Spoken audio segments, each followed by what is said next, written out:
कुछ औरतों ने अपनी इच्छा से कूद कर जान दी थी, ऐसा पुलिस के रिकॉर्ड में दर्ज है। और कुछ औरतें अपनी इच्छा से चिता में जलकर मरी थीं, ऐसा धर्म की किताबों में लिखा हुआ है।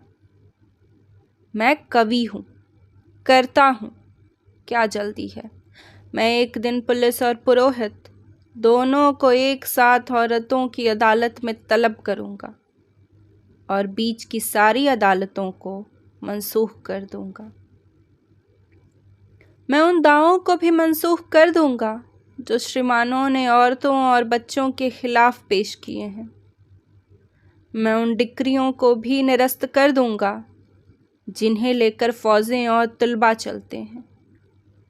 मैं उन वसीयतों को खारिज कर दूँगा जो दुर्बलों ने भुजबलों के नाम की होंगी। मैं उन औरतों को जो अपनी इच्छा से कुएं में कूदकर और चिता में जलकर मरी हैं, फिर से जिंदा करूँगा और उनके बयानात दोबारा कलमबंद करूँगा कि कहीं कुछ छूट तो नहीं गया, कहीं कुछ बाकी तो नहीं रह गया, कि कहीं कोई भूल तो नहीं हुई। क्योंकि मैं उस औरत के बारे में जानता हूँ जो अपने 7 बित्ते की देह को एक बित्ते के आंगन में ता जिंदगी समोए रही और कभी बाहर झांका तक नहीं। और जब बाहर निकली तो वह कहीं उसकी लाश निकली जो खुले में पसर गई है, माँ मेदिनी की तरह।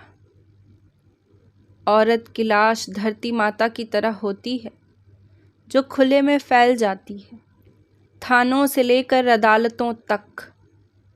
मैं देखता रहा हूँ कि जुल्म के सारे सबूतों को मिटाया जा रहा है। चंदन चर्चित मस्तक को उठाए हुए पुरोहित और तगमों से लैस सीना फुलाए हुए सिपाही महाराज की जय बोल रहे हैं। वे महाराज जो मर चुके हैं, महारानियां जो अपने सती होने का इंतज़ाम कर रही हैं। और जब महारानियां नहीं रहेंगी तो नौकरानियां क्या करेंगी? इसलिए वे भी तैयारियां कर रही हैं।